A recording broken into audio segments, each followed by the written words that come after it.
বন্ধুরা নমস্কার। ককরোচ জনতা পার্টির নাম তো আপনারা সবাই শুনে গেছেন ইতিমধ্যেই। সব জায়গাতে আলোচনা, সবার মুখে মুখে এখন সিজেপি। একদিকে বিজেপির নাম উচ্চারিত হচ্ছে, আর একদিকে সিজেপি বা ককরোচ জনতা পার্টি, বা কেউ কেউ বলছেন যে আরশোলাদের পার্টি। এই দুটো নাম খুব বেশি করে আলোচনা হচ্ছে সব জায়গাতেই। এই আলোচনার মধ্যে একটা প্রশ্ন সবাই করছেন, সেটা হলো এই ককরোচ জনতা পার্টিকে কি ভয় পাচ্ছে আমাদের দেশের কেন্দ্রের শাসক দল? আপনাদের মনে থাকতে পারে যে 2011-12 এই সময়কালটাতে আমাদের দেশে আন্না হাজারের আন্দোলন হয়েছিল। ইন্ডিয়া এগেনস্ট করাপশন আন্দোলনের কথা মনে আছে?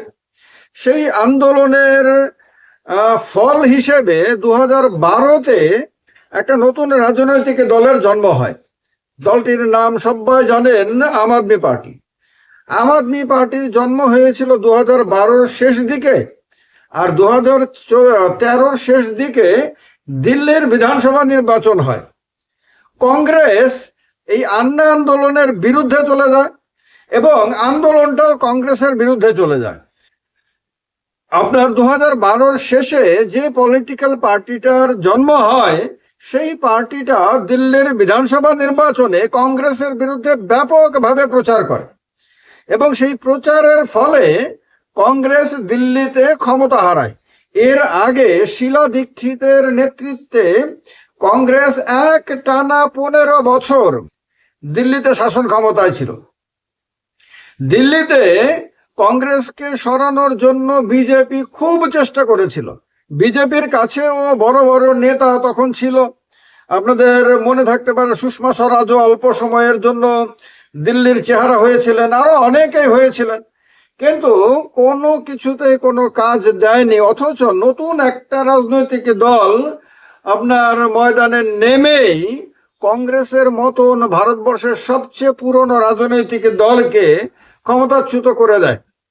এরপরে আপনার এই আন্না আন্দোলনের সুবিধা নিয়ে নরেন্দ্র মোদী, যিনি তখন গুজরাটের মুখ্যমন্ত্রী ছিলেন, তিনি আপনার সর্বভারতীয় রাজনীতিতে কংগ্রেস বিরোধী যে একটা পরিবেশ আন্না আন্দোলনের মধ্য দিয়ে তৈরি হয়েছিল, সেটাকে ব্যাপকভাবে কাজে লাগান এবং 2014 সালের লোকসভা নির্বাচনে দারুণ ক্যারিশমা দেখিয়ে তার পুরোটা নিজের পক্ষে টেনে নেন এবং কংগ্রেসকে ক্ষমতা থেকে একরকম উপরে ফেলে দেন।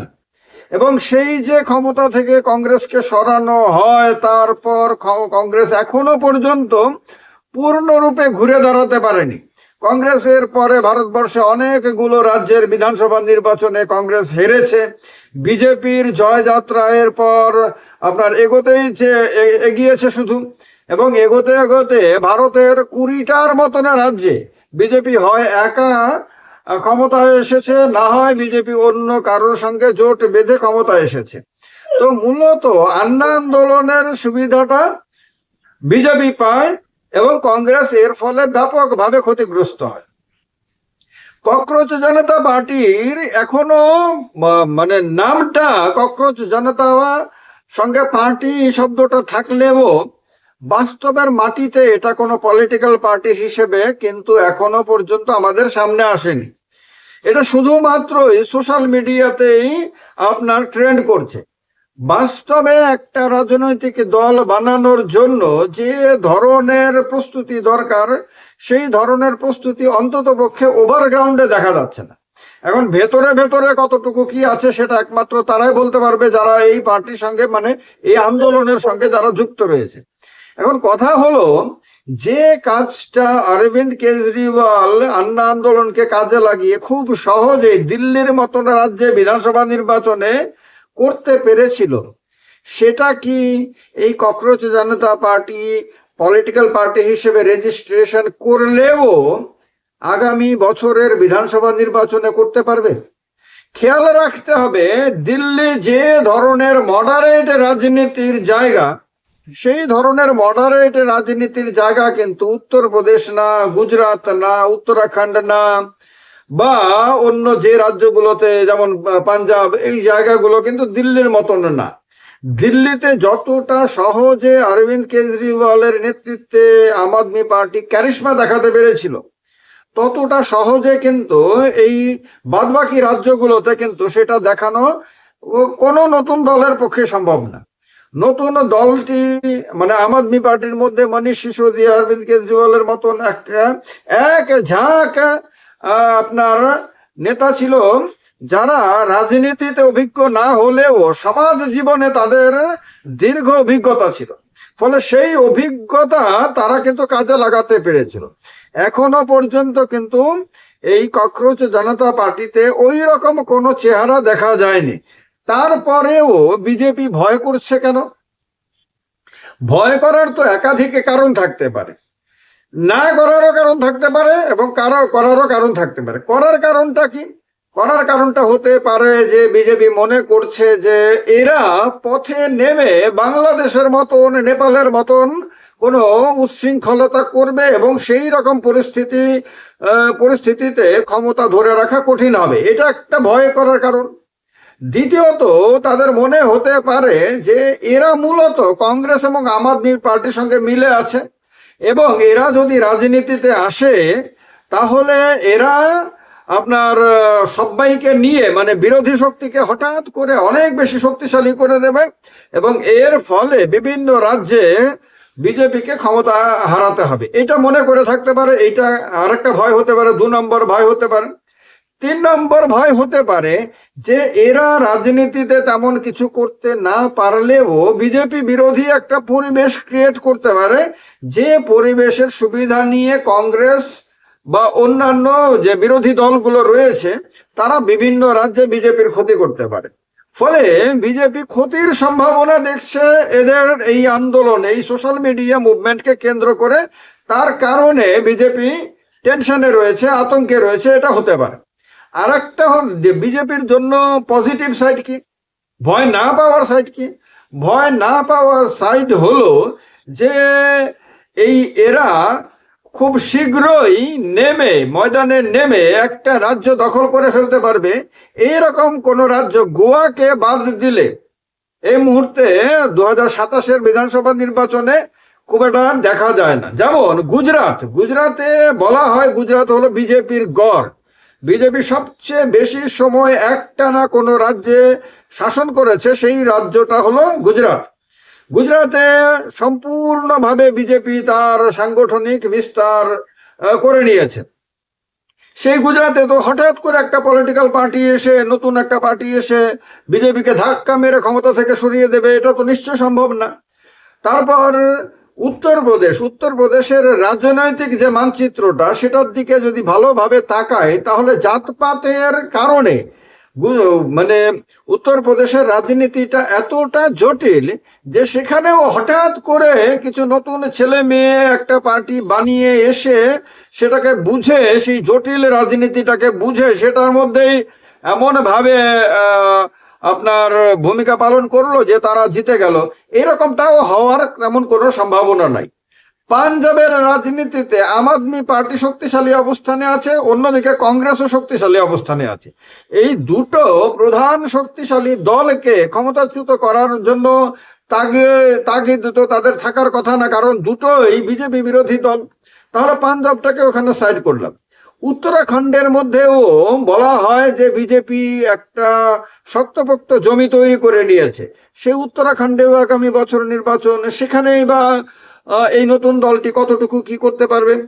নতুন দলটির জন্য গোয়া একটা ছোট্ট রাজ্য, গোয়াতে অতটা কট্টরবাদের জায়গা নেই।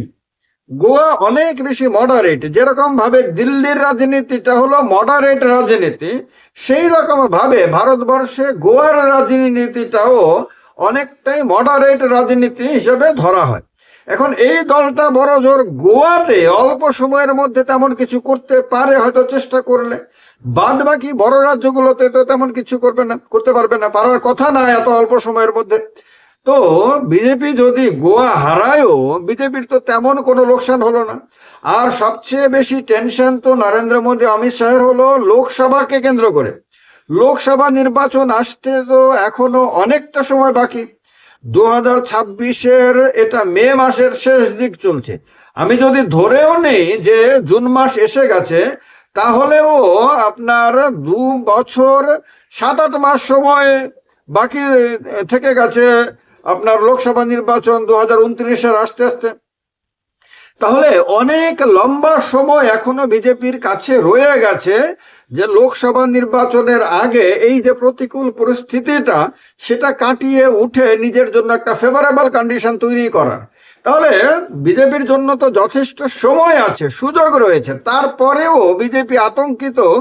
এই জিনিসটা যথেষ্ট মানে রাজনৈতিক যারা বিশ্লেষক গবেষক তাদের জন্য যথেষ্ট ভাবনার বিষয় যে বিজেপি কি খারাপ সময়ে এসে গেছে বলে খুব গভীরভাবে চিন্তা করতে পারছে না, নাকি নিজের সংগঠনের ওপরে ভরসা করতে পারছে না, বা মোদি হ্যায় তো মুমকিন হ্যায় এই যে স্লোগানটা গত 12 বছর ধরে দিয়ে আসছিল, বা বিশেষ করে গত লোকসভা নির্বাচন পর্যন্ত দিয়ে আসছিল, সেই স্লোগানটাও কি এখন দুর্বল হয়ে গেছে? বিজেপি কি তার কাছে যে বিরাট বড় মেশিনারি, পার্টির মেশিনারি, তারপর দেশের সরকারের মেশিনারি, অনেকগুলো রাজ্যের বিধানসভাতে তার দখল থাকার পরে সেই রাজ্যগুলো সরকারের মেশিনারি, এই সমস্ত কিছুর ওপরেও কি ভরসা করতে পারছে না? এত কিছু থাকার পরেও কি মনে করছে যে একটা নতুন সোশ্যাল মিডিয়া ট্রেন্ডিং যেটা রাজনীতির ময়দানে নেমে এলে তাদের যে বিরাট বড় যে তাদের একটা ব্যবস্থাপনা রয়েছে সেটাকে ভেঙে দিতে পারে, সেটাকে হারিয়ে দিতে পারে?